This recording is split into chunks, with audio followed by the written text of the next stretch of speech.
ใจสานลงทานคือเฮ็ดแบบนี้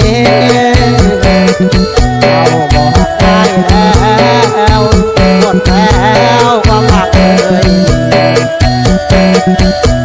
บอกคือแต่กี้เดี๋ยวนี้น้องเป็นจังได้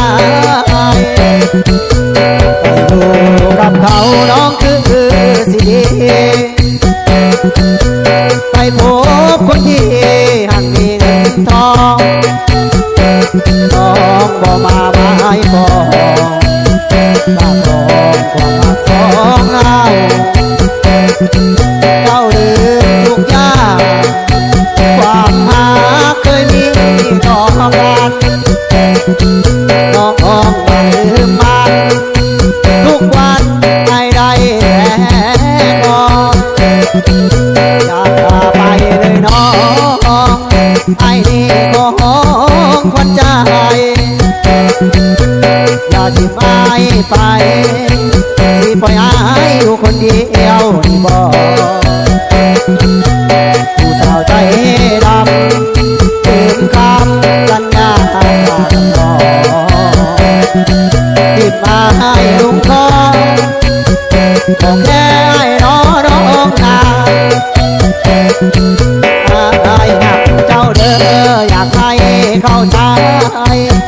ถ้าหากเขาพาน้องไปให้หัวเองว่ายังมีอาย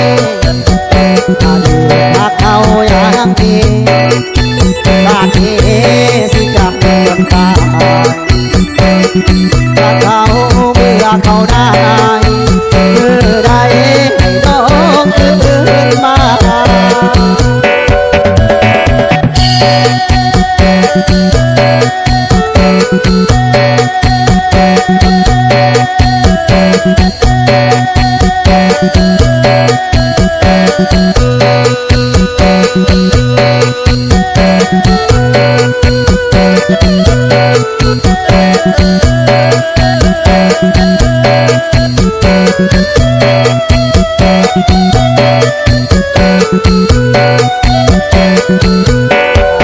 ไปเลยน้อ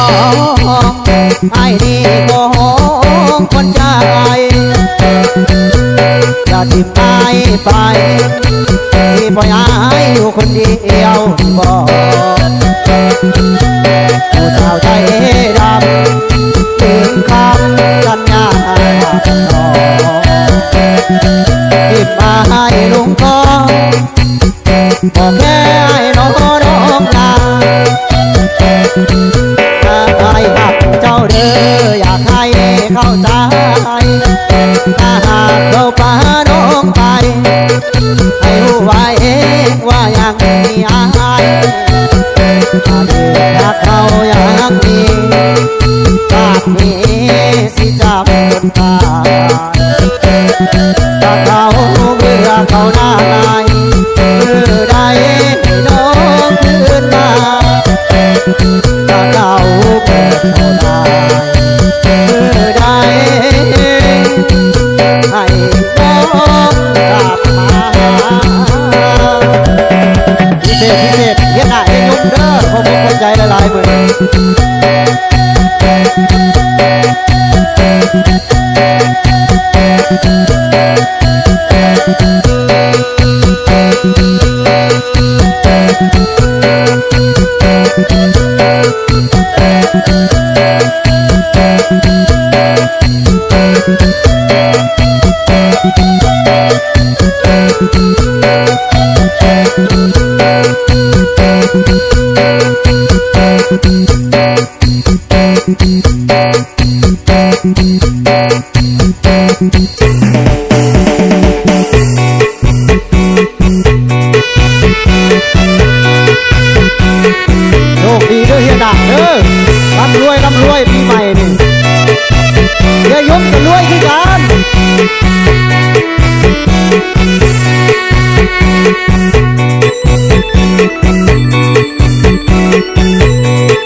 โชคดีเด้อน้องเมื่อทองขอให้โชคดีกับผมเศรษฐีคนดีเท่านั้นหมายพอเดินกันแล้วลาคือใครทั้งสองสุขเกิดเนื้อรองให้น้องรอละมาเจ้าต้องการไปให้ดีบ่ว่าไปดีเถิดนาไปกับนายคนนั้น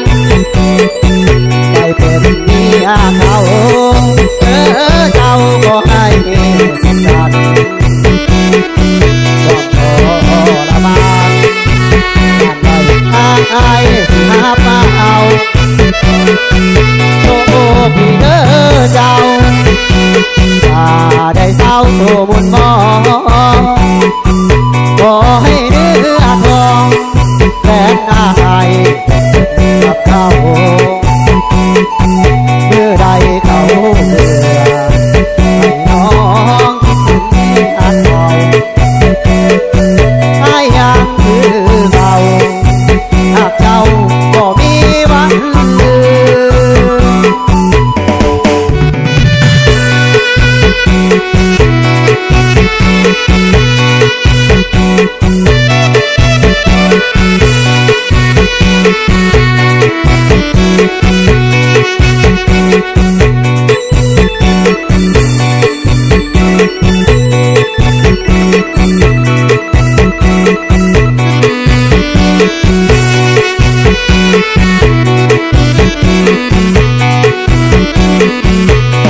เจ้าต้องการไปให้ดีบ่ว่าไปดีเถิดนาไปกับนายคนนั้น